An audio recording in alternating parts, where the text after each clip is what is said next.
Good morning, good afternoon, good evening, everyone, depending on where you're joining us from. We would like to give you a very warm welcome to the final session, to the closing ceremony of the Poverty Stoplight Innovation Week. It is a pleasure to close this week with a conversation that brings us back to some of the most essential and urgent questions in development. How poverty is experienced, how it is lived, how change happens, how we can better recognize the agency, the knowledge, the indeed leadership of women and communities. Before we begin, I would like to remind everyone that simultaneous interpretation is available in this session. So all you need to do is you need to find the interpretation icon. So if you go to the bottom of your Zoom toolbar, um, you'll find the icon there, and then you can select the language that you would like to listen to, English or Spanish. In that same icon, you will also find the feature to suppress the original audio, if you prefer it that way. Buenos días, buenas tardes y buenas noches a todos, dependiendo desde dónde se estén uniendo. Queremos darle una súper bienvenida a la ceremonia de clausura de la Semana de Innovación del Semáforo del Poverty Stoplight. Es un gusto y un honor poder cerrar esta semana con una conversación que nos invita a volver a algunas de las preguntas más esenciales y más urgentes del desarrollo. ¿Cómo se vive la pobreza? ¿Cómo se experimenta? ¿Cómo ocurre el cambio? ¿Y cómo podemos reconocer mejor la agencia, el conocimiento y el liderazgo de las mujeres y las comunidades? Antes de empezar, quisiera recordar a todos que tenemos interpretación simultánea disponible en inglés y en español. Todo lo que tienen que hacer es encontrar en el toolbar abajo mismo en su pantalla de Zoom el icono de interpretación, y ahí pueden elegir si quieren escuchar en español o en inglés, y en ese mismo lugar pueden elegir si desean suprimir el audio original, si ustedes así lo prefieren. So I'm just going to carry on entirely in English now. As we bring this Innovation Week to a close, we also want to highlight that the conversations we've opened this week will continue at the upcoming Cerrito Forum, our very own and special annual gathering right here in our beautiful country, Paraguay. Cerrito Forum will be another opportunity to deepen these discussions around poverty elimination, human agency, technology, education, sustainability, social impact, and of course, human flourishing. For those of you who like to learn more, attend, join us, then please do get in touch. You can propose a topic. You could be a speaker, right? So check out our website, cerrito.com.py, or get in touch. Drop us a line at cerritoforum@povertystoplight.org. I believe my colleague Wendy will kindly also share all of these messages in the chat. Wendy has been commandeering this whole event for the whole week. So thank you so much, Wendy. I really do appreciate you.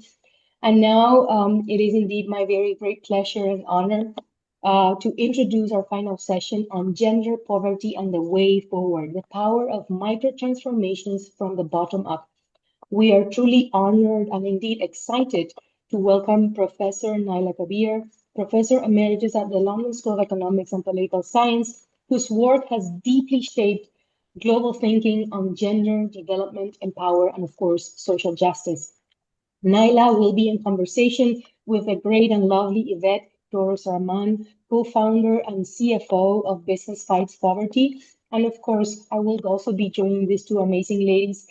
Together, we will be exploring how development practice can better recognize women's agency, lived experience, and everyday pathways out of poverty. We will also reflect on the power of micro-transformations, the small and often deeply meaningful changes, micro changes, right, that happen in people's lives, families, and communities, and that can help build more equitable futures from the bottom up.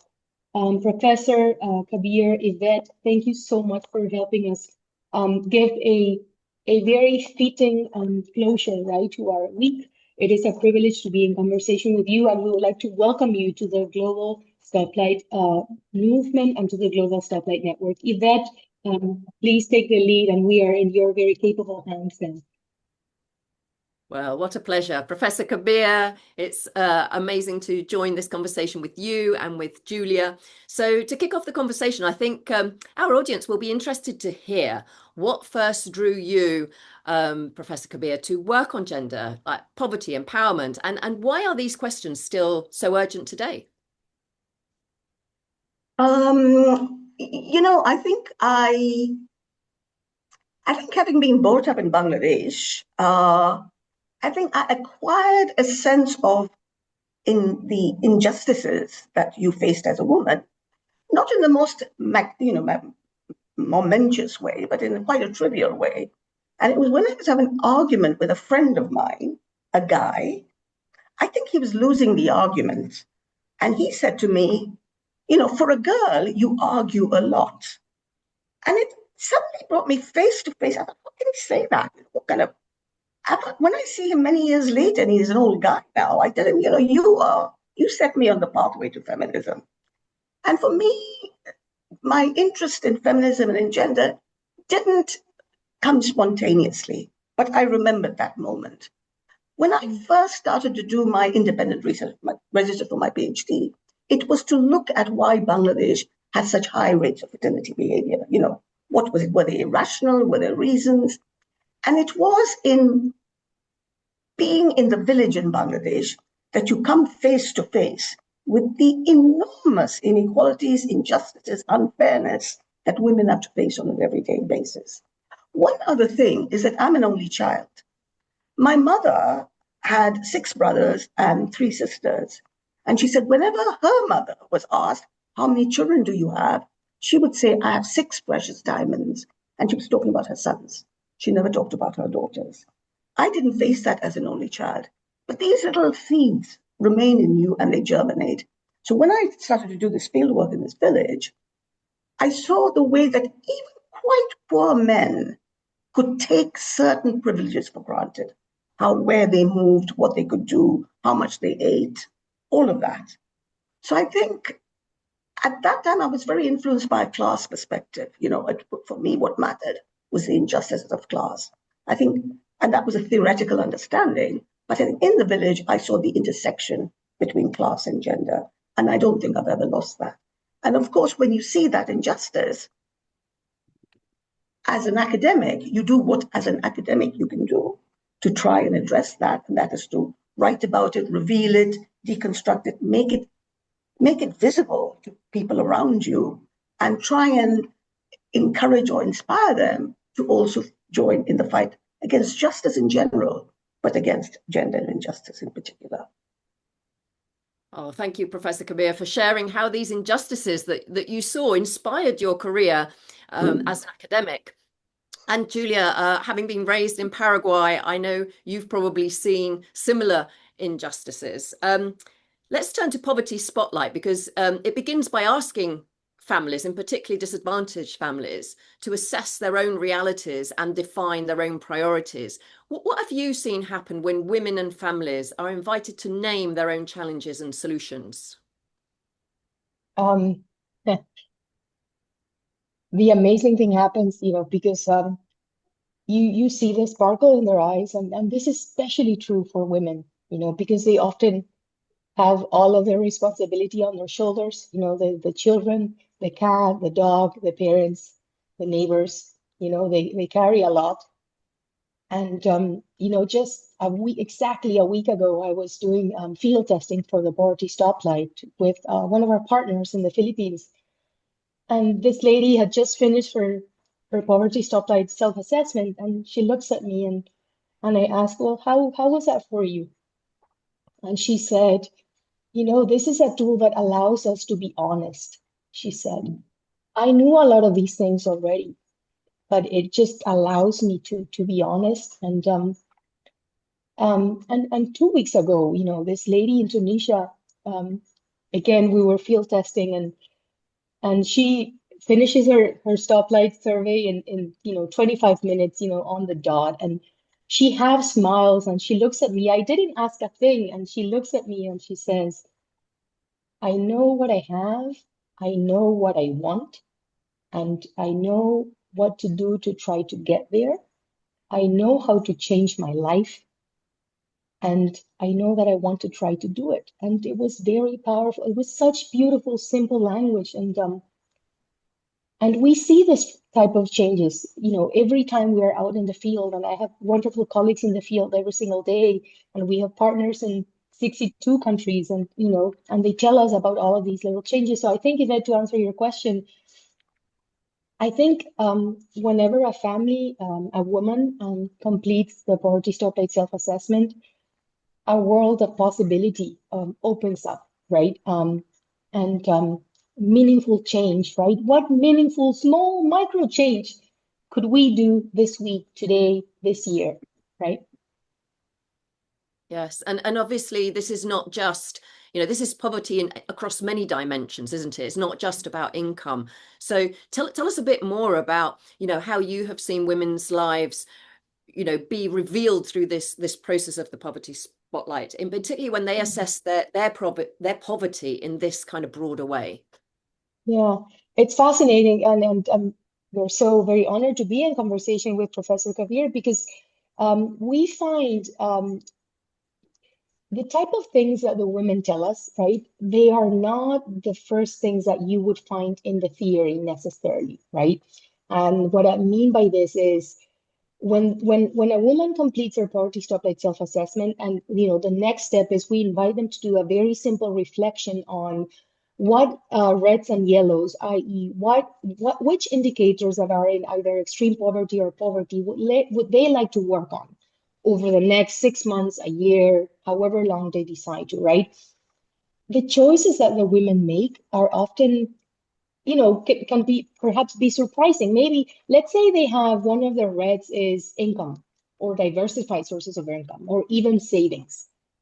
But maybe that lady will pick to work on vaccinations and, getting a toilet and, getting dental care, right? And we need to respect these choices, right? And that's why it's such a brilliant lesson in truly listening and respecting, right? Respecting all of our choices. All of our families are different and special in their own ways. And sure, she has a red in savings and she has a red in diversified sources of income. But guess what? She wants to take her kids to get vaccinations, to two towns over, to go to the health center. And who am I to say anything about that choice, right? I mean, and so we keep learning, right?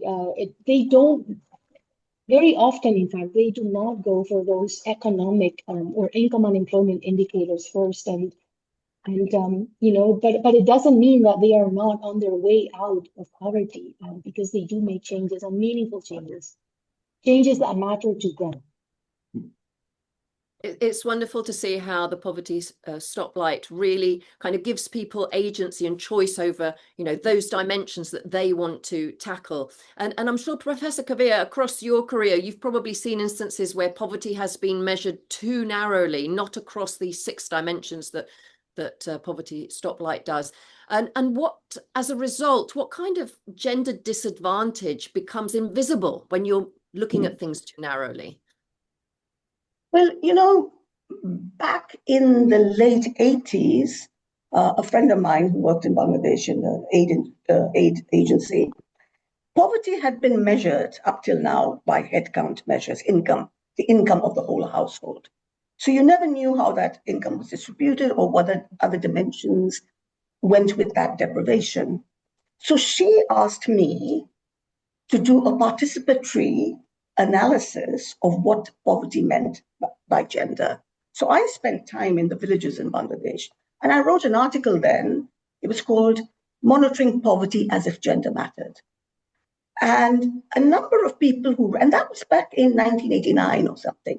Now the people who've read it were actually astonished.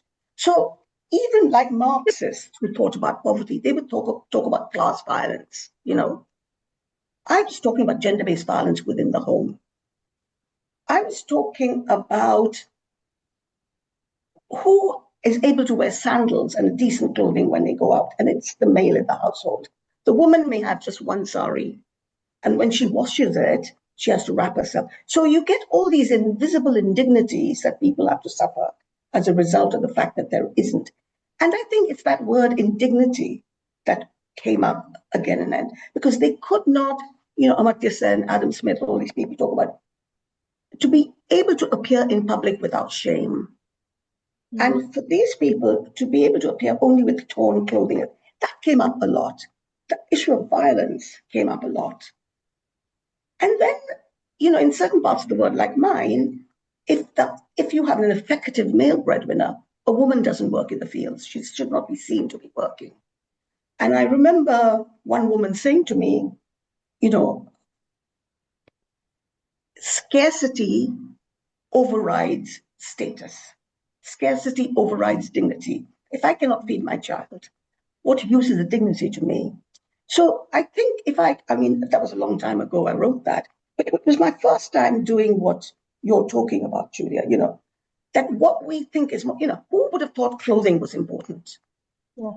Who would have thought? And yet, because men take clothing for granted, and many years later, I talked to a woman and she said, husband buys her, they have enough clothing, but the husband buys everything. And many years later, again, a woman said, I'm earning my own money. I can go out. What does clothing mean? It means the way you present yourself to the world. It doesn't necessarily mean you're wearing jewelry, you're wearing anything fancy. It means that your sari is ironed, all of that.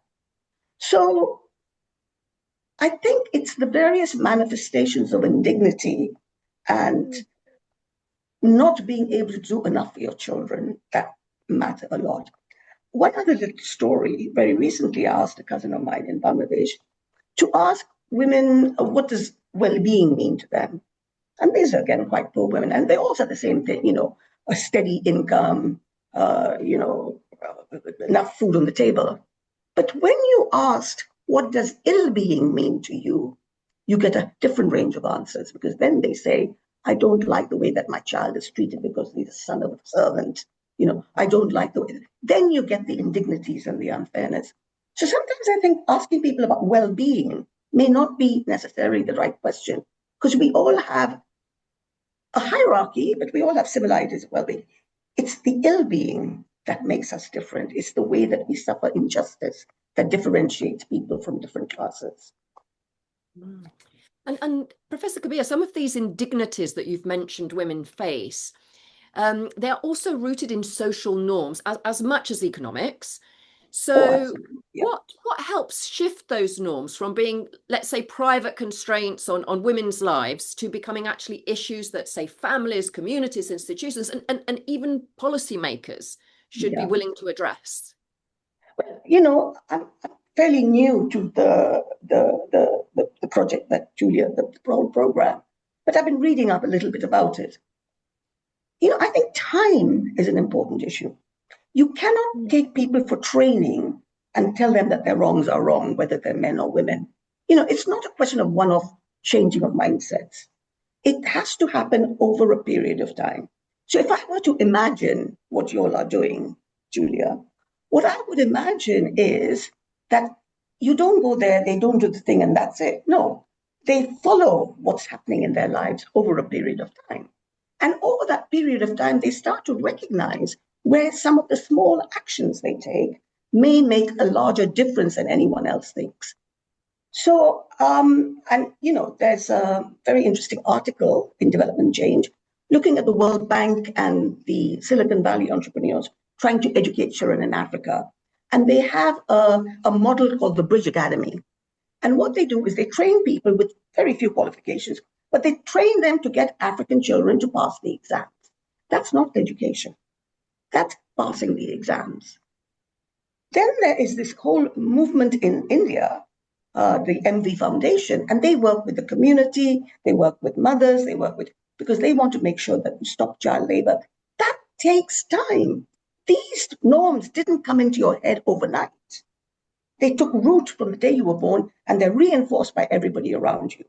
So if you can, as a collective, start to change those norms, then you're not isolated. You're not doing it on your own. You're doing it as a part of a. And I'm sorry, I'm just going to give one little story, a little metaphor, which I love, and it's about norms. So I think it was given by a Zambian farmer, a male, and he was talking how, you have a certain road that goes through the forest, and everybody follows that road. But one day somebody decides to take a different path. It's quite difficult, and they struggle through the forest and all. Then suddenly somebody else, I'm going to take that path. It might get me there. So they struggle. Over time, you build a new pathway. The old pathway may still continue, but now people have the option of other pathways. And it's the moment you offer people other ways of doing things, other ways that make sense to them, that may be more just for them, that you see that norms change. So I'm not a believer in these one-off trainings. I don't see how you can change people's minds when they've developed these mindsets over such a long period. I don't know if that's Julia's experience, but that issue of time and effort, and I like the element of coaching. I think that's another part of being with people by their side over time and telling them there's other ways to do things. Yeah. Yeah. Thank you, Professor Kabeer, for sharing those experiences about changing norms.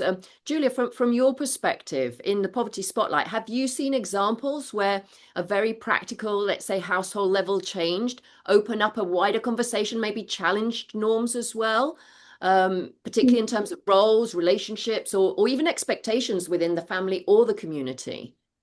Yeah, we do have many stories like that, fortunately. Um, I can't stop thinking of it about something that the professor just said, about the indignities, right? And there's many small ways of violence, right? In people living in very deprived, livelihoods. Our dear founder, Dr. Martin Berg, he was doing this work himself, right? What is poverty to you, but equally, what is non-poverty, right? And he was asking about the well-being, professor, but also the ill-being, right? Both. And he always, he's always repeating to the rest of us that our work is about replacing poverty with dignity, poverty with dignity, poverty with dignity, one indicator at a time, one household at a time, one family at a time, right? And so when I think about social norms, and Paraguay, I'm going to be very honest, it's a very it's a very traditional country still, quite conservative in many ways, Yvette, and there's a strong matches culture still present. And in this community, where we have an agricultural school nearby, we've been doing a lot of work with the poverty stoplight, and we entered an indigenous community, right, in this area.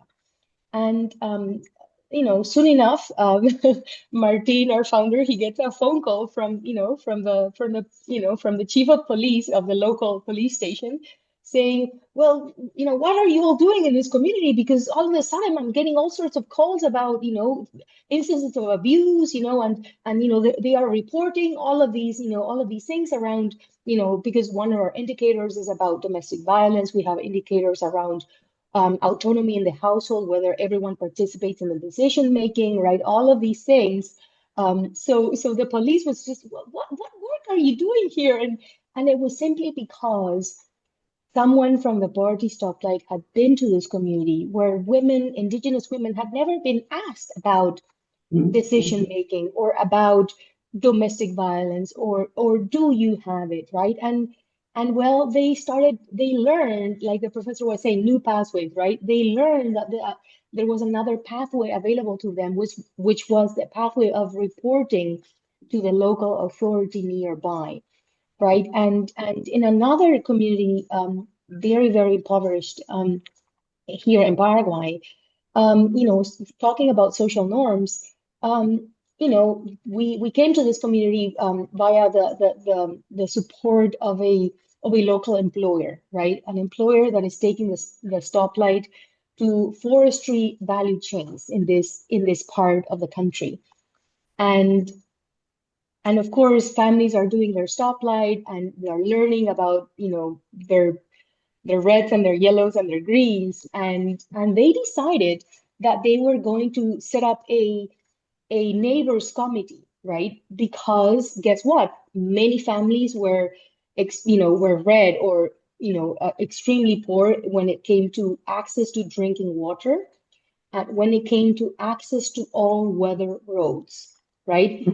Talk about small indignities, but also medium and large indignities, structural indignities, right? And surely enough, Yvette, it took them 2 years. But a year ago, we went to this community because the women had managed to convince the local authorities, the local employer, and indeed everyone in the community to build 200 meters of a rural road. It wasn't even paved. It was simply cobblestones that the women themselves had built with the help of the men in the community. The Fundación Paraguaya was present. Our role was capacity building and taking a stoplight. We didn't give them a loan to do this. They did it everything by themselves, for themselves. And you had to see the faces of everyone in the community that day when they were, inaugurating 200, not even a full block, 200 meters of rural roads. And it was a huge party in this community. And honestly, we were in tears because it was so meaningful to them. Thank you, Julia. I remember the photograph that you sent us. We put it in our newsletter all around the story. It was very moving.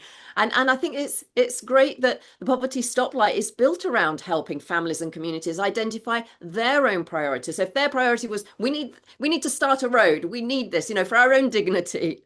It's their embodiment, their way of. So, yes. I just want to ask Julia something. Yes, go ahead. That's a great story. And it's a big story, getting roads built. It's a big story. But my guess is the courage and the confidence to do that didn't happen overnight. No. It took 2 years to build up. 2 years, yes. And so I think, a lot of people use the word transformative as though you can do it like that. And I've started using the word, actually, it's not a very popular word in my world, incremental. Let's take it step by step, but let's make sure we're moving in the right direction. Because too often, especially donors, they now learn the word transformative, they want something transformative. I say, well, let's just go incrementally and build something transformative, So I think, again, that time issue, it takes time. But then you get a very extraordinary result. Yeah. And Professor, that's why we are, to be quite frank, very inspired by Martin, our founder, because he's like, we have time. We have all the time in the world, family by family, indicator by indicator. And he's the one person that I know that even when the world seems to be at its most crazy, he is more optimistic, right? Not less. He's more optimistic. So it's great to be able to work with people like leaders like him, because you're like, oh my God, see, if he's optimistic, then we must be optimistic. So it's like you carry on, because it doesn't happen overnight. It is slow work, but as you said, as long as we are moving in the right direction. Indeed. I see there's people I've been reading in the chat, people pasting questions. I'm going to try and weave them in wherever possible, but if not, we'll leave some time at the end to answer those. And actually, just building on what we've been talking about, Julia, with, maybe this idea of incremental, I think it still is all about designing with the communities, getting those incremental gains with the community rather than deciding for them what needs to be done. So tell me a bit more about why this is so critical to lasting change. Julia. Yvette, there's a community maybe 35 kilometers from Asunción, our capital city. This is a slum that has built next to an industrial cluster, right? Because this is next to an industrial cluster, it means that there are paved roads in this place. It means that they are very close to the capital city, i.e. they are close to hospitals, there is infrastructure nearby, as opposed to other communities where we work that are very remote, right? So this is the context, right? In this community, when we first got there, some 3.5 years ago, the social fabric was so, pretty much non-existent. Neighbors could not talk to one another, because everyone is just going through so much deprivation, and when I'm talking about deprivation, people are, maybe they need more money, they need to diversify sources of income, no one has savings, people are sick, chronic illnesses, suicides, gender violence, domestic violence, intra-house violence. There's, of course, problems with drug addiction, many problems all together, living in close proximity. It doesn't happen overnight, like the professor says. It's so true. You can only ever hope to be incremental.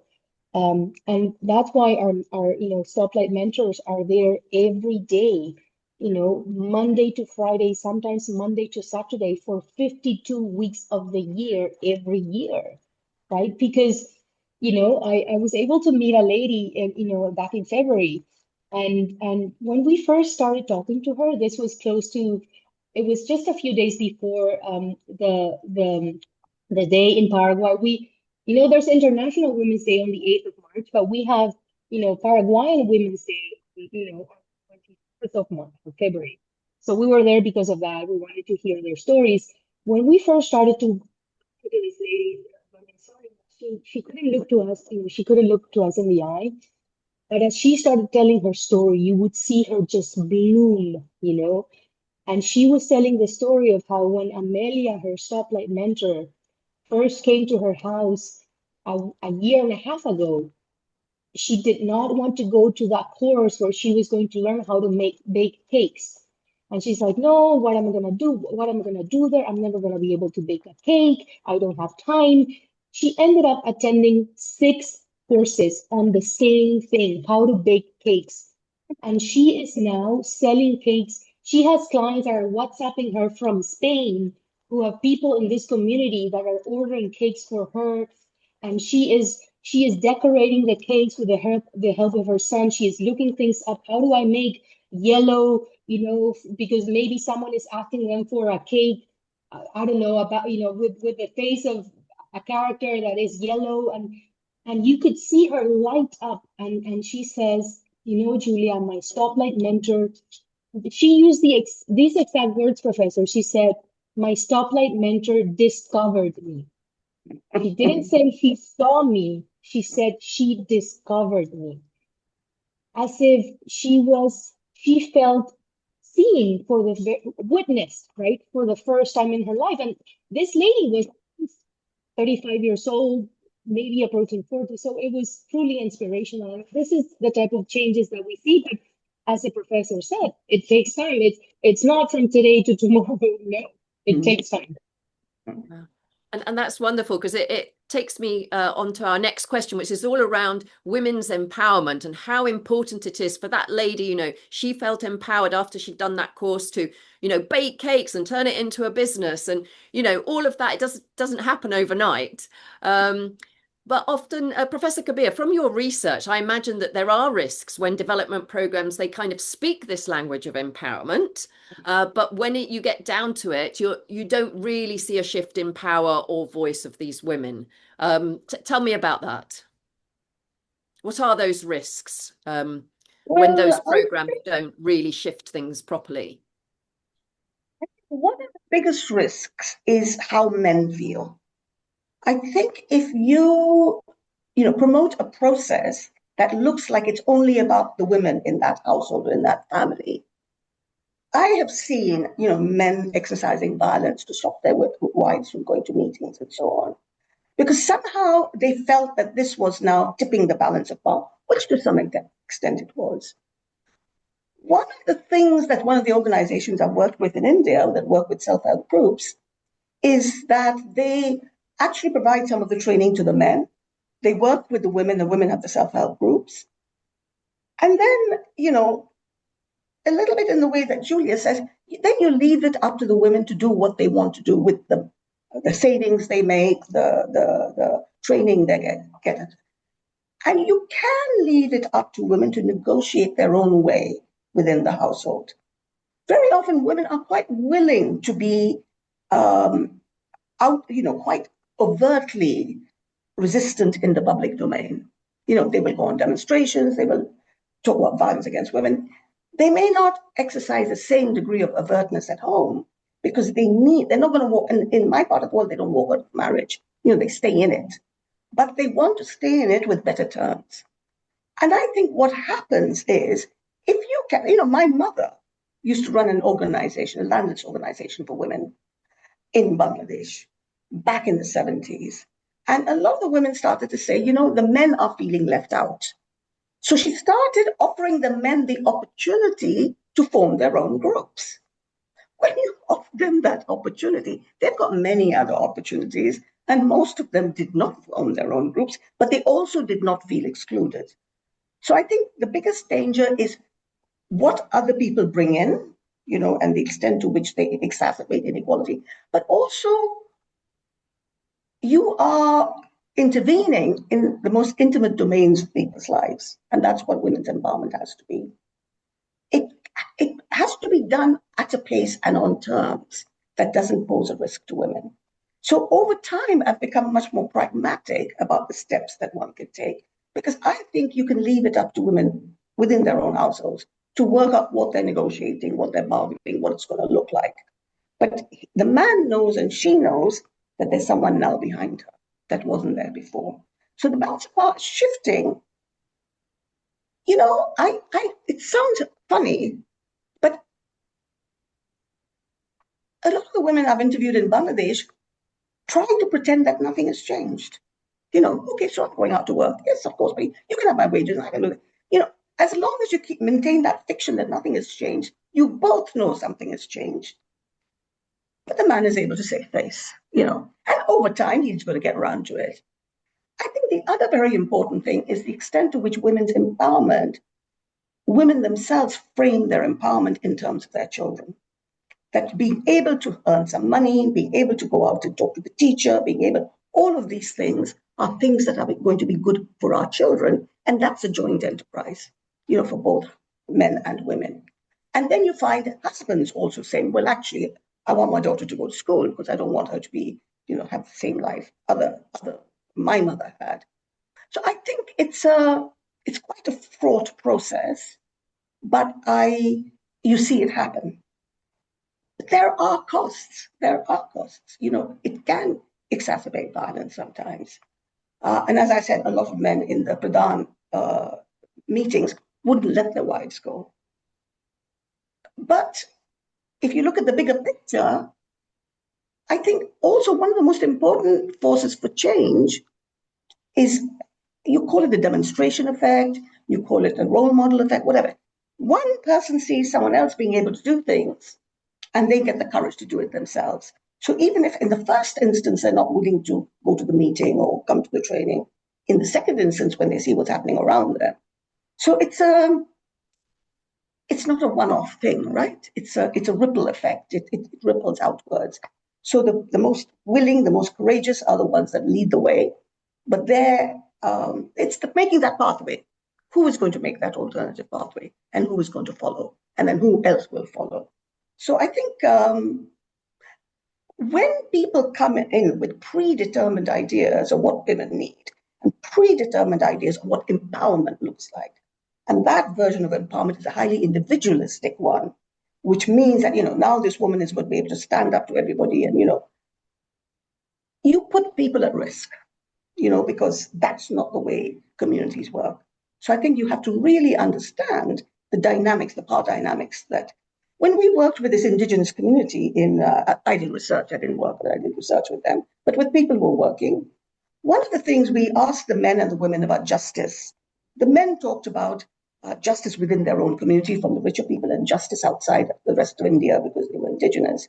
Women talked about those things, but they also talked about gender justice, gender injustice, and the extent to which men were allowed to beat up women. One of the things that we found that Pradhan started to work with is what we call a two-track strategy of agency. One track is when these women, because they were in groups outside the tribal hierarchy, they could take on the illegal forest loggers. They could take on things which were good for the whole community. They could take on the teachers who didn't come to school. That was good for the community. But they could also take on power structures within their own community, because they were now seen as very active participants who had the power to negotiate with the outside world. So the two-track strategy was trying to protect them from their own communities by doing good for their own communities, but then trying to give them that position that they could start challenging injustice within their own communities. It's interesting, Professor Kabeer, that you're talking about this balance of power and the economics also within it. But there is a question in the chat, which I think kind of builds on the next one I'm going to ask you. It's from Malala from Madagascar. She's asking, what strategies have proven most successful in enabling women to move from economic vulnerability to sustainable financial independence? And you kind of alluded to it earlier that sometimes, earning money, if the husband is going to be asking for it at the end of the day, they have to live together. So they have to find a way of making that work. So it kind of builds on this question that we have here, which is, does greater participation doesn't always mean greater power of choice. So what still needs to be changed if work, and by that we mean remunerated work, is to become genuinely empowering for women? Can I take that question? Behind that question is a model of what the family should look like. And behind that question is a model that says women should keep hold of their own money, right? And that shows empowerment. That's not the way a lot of families work. Even if that woman has earned the money and she gives it to her husband, something has changed. Over time, she may keep her money. A lot of women lie to their husbands, right? But that's not the most empowering way to go. Concealing from your husband that you earn over time and you keep it in a separate secret bank, fine, that's the weapons of the weak. It's when you're quite open about what you're doing. And I will say I've seen that change happening in many households. As in the beginning, it's about face saving. Over time, and I have to say this is also true. Over time, you realize that this woman is going to use her money not to kind of promote her own status or anything. She's going to be using for the family. She's going to be using for their children. And so over time, you may see there's no need to hand over the money. You keep some of the money. But families live together because there's a jointness. We're assuming he's not violent. We're assuming he's not abusive. The idea of individualized pathways to change will alienate a lot of people. I think you have to leave it to people, to the people that you're working with, to make their own choices about how much risk they're willing to take. I've had women, microfinance recipients, who even then they use their loan to set up that very violent husband in his own business. And after that, I called it a divorce within marriage. After that, she said, you got your own business. Now, if you want your food cooked, you pay me. If you want your clothes washed, you pay me. But that was quite an extreme case. And he was a very violent man. But recall that even then, she set him up in business. We're talking about Bangladesh, we're talking about South Asia. Maybe in sub-Saharan Africa, they have their own trading, independent, they may do things differently. But again, the context matters. What is possible and what is achievable in one country will be very counterproductive in another. But I think one of the things, we moved away from the language of autonomy, which is what a lot of Western feminists used, which gives you an image of someone autonomous, right? We moved into the language of empowerment because that's a process. And you don't actually know where the end of that process is. But it does happen when somebody says, like you mentioned, Julia, that's the day I decided to go for 6 courses of training. I'll give you one more little example from my Pakistan, the asset transfer program, the graduation program, which has a very big mentoring element, but it provides assets. But the organization would not shift in the kind of assets it gave. So it gave them just livestock. Wouldn't give this woman a mobile phone, which was using as a very good business, selling it to people who had migrant families away. So when the mobile phone broke down, she couldn't get another one. But we used to ask them about the ladder of life. Where are you on the ladder of life? So she said at the end of this program, when we did the research, she said, I haven't shifted from the rung I was in. I'm on the same rung. But she said, I now know that a ladder exists. And to me, that was a very, very powerful. It means she will now go out there and seek another way of climbing the ladder. And that goes back again to that cognitive emotional change that can happen with or without assets. And I think it's that internal, the the power within, your inner capabilities. That is the first place. And whether you change it through collective action or you change it through individual, whatever it is, that's the first place that you have to kind of work with. But on empowerment, I think we should move away from predetermined models. I think that's a reason for optimism, Naila. The fact that she realized that there was a ladder. I think that's yes, really it's important. the most powerful thing I've heard. I think You know, the whole Yvette, thing was successful. I just want to compliment, you know, the professor's words. We see the exact same thing, Professor. This is in the stoplight methodology. It's not a ladder. It's the colors of the traffic stoplight, right? Yeah. So they realize that there is a yellow, there is a red, and there is a green, right? So when they are taking the survey, and guess what? They see the green, the yellow, and the red. And maybe they are in the red, maybe they are in the yellow, but they see the green, right? And you see there, you know, there's a light that goes on inside these women because they say, oh, right, that's, you know, this is where I need to get to. This is where I want to get to. And that changes the whole conversation, right? Because then the little pathways, you know, the professor was talking about, they, you know, they start to form in their minds, right, and in their hearts, of course, and it can change everything. You know, it's really wonderful to see, to witness that moment, you know, and we all do the stoplight here at the Fundación. You know, we're a group of 600 people, and we all do it, and you know, this happens to me every October when I need to do my stoplight again, and I'm like, oh, right, there's this one, right? Yeah. And actually, on that note, I'd like to share some comments that Larry Reed has shared in the chat, because I think it builds on this idea that when women actually realize what their situation is, for example, they realize when they do the stoplight that they have a lot of greens, and there's actually more strength in themselves and in their group than they actually realized. Also, they see others in the same group when they're sharing some of their challenges. They realize, gosh, I'm not the only one, you know. So that is also kind of empowering to realize that.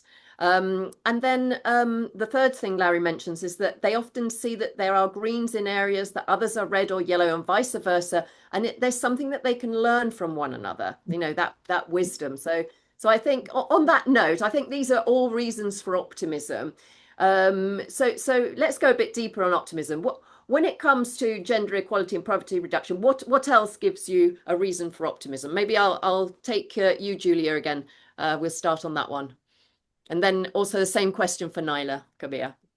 So can you repeat that question? I really want to Yeah, I want to make sure that I follow. In a nutshell, it's despite today's challenges, are you seeing reasons for optimism when it comes to gender equality and poverty reduction? Oh my God, yes, profoundly, yes. I am inspired by these women. I'm really saying this. They are so strong. In the most unlikely of circumstances, they make these changes are honestly, I mean, we are learning from them, to be quite frank. You know, they choose to believe and they actually do something about it.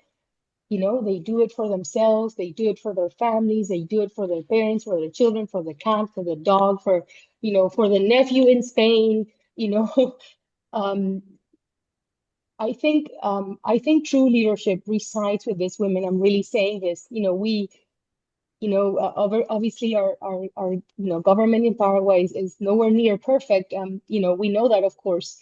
But I sometimes wish these women, you know, were closer to actual decision makers, because I think we can learn a lot from them. They are showing us the way, you know, and they are showing us that it is possible, you know, that all of us can be poor in our own ways. You know, I can be poor if I am not generous with my mother today, you know, and you know, and so they teach us so much, and they are so generous with us, and it is a privilege to be on this journey with them. So I am very optimistic.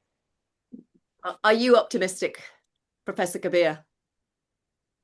We're going through a very hard time at the moment. And, you know, the pandemic set us back a long way. Many people have fallen back into poverty. We're seeing climate hitting poorest people hardest. And the work that Indigenous people, women in the Global South are doing to try and protect the climate is going unrecognized and unrewarded. So while at the micro level, I think the power of, and what you just talked about, two things. One is what Larry said, sharing your different lights that you have. That's a collective process. It's people coming together and gaining courage from each other. So along with time, I would also say collectivity, the whole power of the collective. And something else you said is, they want to help their dog, their cat, their nephew, etc. That's another thing about, for a lot of women, being empowered means the ability not to be the receiver all the time, but the person who is able to give, to give to people around them, to give to people in the community. And those values, I think, are what we need to promote, the value of caring for people and for each other. So I am optimistic about what's happening at the lower level. And I think across the world in different forms, we're seeing associations coming together, collective actions. I'm going to be talking to one of the states in India that is under the Congress. And I'm going to be talking to the Ministry of Agricultural Development, Undersecretary, etc. And they want to talk about why invest in women, why invest in associations. So you're being heard at the lower levels. I'm less optimistic about the top. And for that, I really want to see all of us who share the values of caring overcome the divisions of nationality, race, religion, etc., and become a force to hold people, our governments, accountable. So I am by nature optimistic, so it is hard for me not to be optimistic, but it's very hard at the present time to look at the larger world and think, you're just thinking, how are we going to reverse climate change? How are we going to reverse this right-wing backlash that we're seeing in many parts of the world, now in Argentina, now in Colombia, and, all these places. So it's a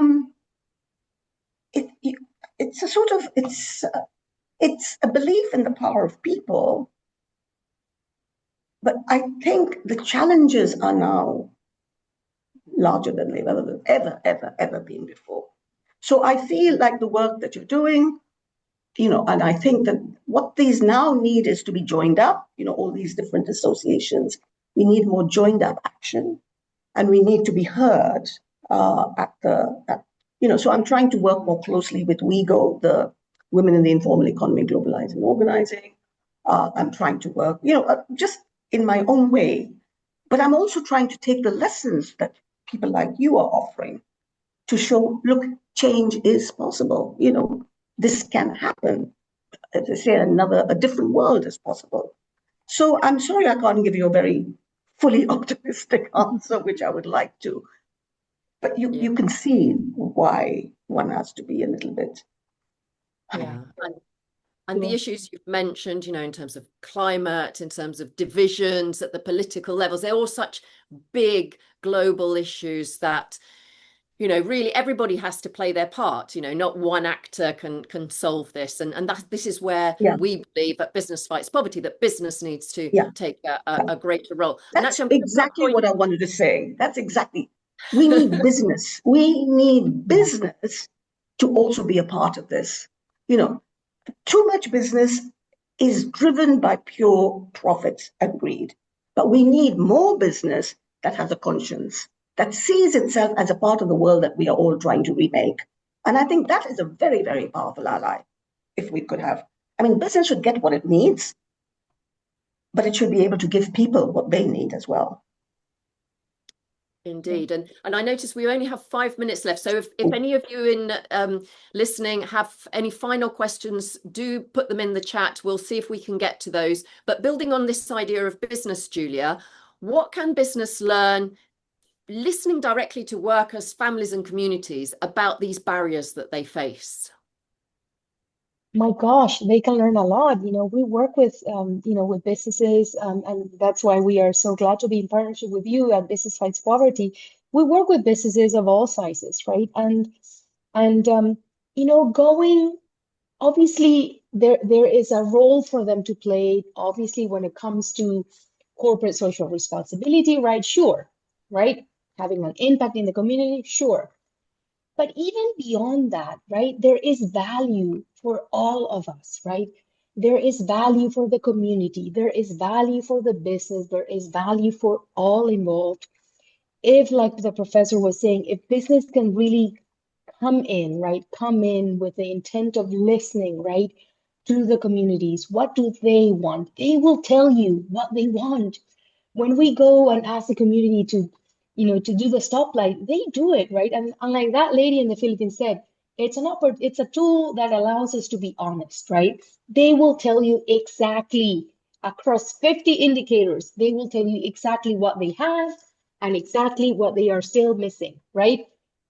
And this is beautiful data, highly detailed, data that any researcher would dream of, right? And I know the professor will be with me on this one, because the business can then take that data and say, right, I can create this service at an affordable, right, at an affordable price, right? I can offer this partnership, right? We can come together with other businesses, with other organizations, with coalitions, with the local government. We can develop this product, right? That is, that fits that segment of the population, that fits that community. So there is a huge role for business, I believe. Thank you so much for that. In fact, Malala mentions as well, what other metrics apart from, income can we be using for, empowerment, agency, voice? And I think, between you've kind of talked a lot about that. So I'm glad that was covered in our conversation. We're nearly at the close. So I have a final question for you. So for professionals working in business, development or philanthropy, what is one assumption about women's empowerment or poverty reduction that you would most like them to rethink? And Naila, maybe I'll start with you. It's the savior complex. I would really like them to stop thinking that they're saving people. And so many things have gone wrong because they assume they knew better. So I think if you start from a real understanding of a community, what its constraints are, individuals are, you'll stop seeing it as your role to save them, and you will start seeing it as your role to enable flourishing, the kind of, to enable prosperity, because you're now helping people to tap into their best resources. You can open up other things, but I think that pitying attitude that a lot of people bring, and it makes them feel good, I'd like to see that change. I think they'd get a lot of things right if they did that, if they stop saving people. Okay, stop the savior complex. Okay, and Julia, final words from you. There's something to stop, yeah? Mm-hmm. Like Martine always says, if they could stop not inviting, people living in poverty, women living in poverty, we need to stop not inviting them to the table, right? I want to see these women, I want to see these communities have a seat at the World Bank Spring meetings. When are we going to see that, right? We should really listen. Like the professor is saying, not the savior complex, simply, hey, asking them, what do you think you need? The stoplight is a beautiful tool, it allows us to actually listen, and they tell us every day how they're feeling, what they're thinking, what they're hoping, and it enables meaningful choice and meaningful action, right? So I think we need to stop not inviting them, not letting them be part of the table of discussion. They are meaningful decision makers, and they are experts in this because they deal with this situation of deprivation, of the small indignities that the professor was saying. They deal with this every day. So our dream is to see them at the table. They belong there. Oh, thank you so much, Julia. Thank you so much, Professor Kabeer. We're at the top of the hour. It's been an amazing conversation. I hope everybody who's joined us has enjoyed it, and looking forward to continuing these important conversations. Thank you so much, Yvette, for Bye-bye, Wonderfully everyone. concluded. Back Thank to you, my Professor. conference. Yes, thank you. I just want to thank, very quickly, the Fundación Paraguayas Comms team for the amazing effort. My colleague Wendy, she's been commandeering this whole thing. Jessica Cantor, another huge ally. Thank you, Yvette. Thank you, Professor. Thanks to all of our community. Until next year, and see you in October for Cerrito Forum. Thank you. Bye-bye. Bye.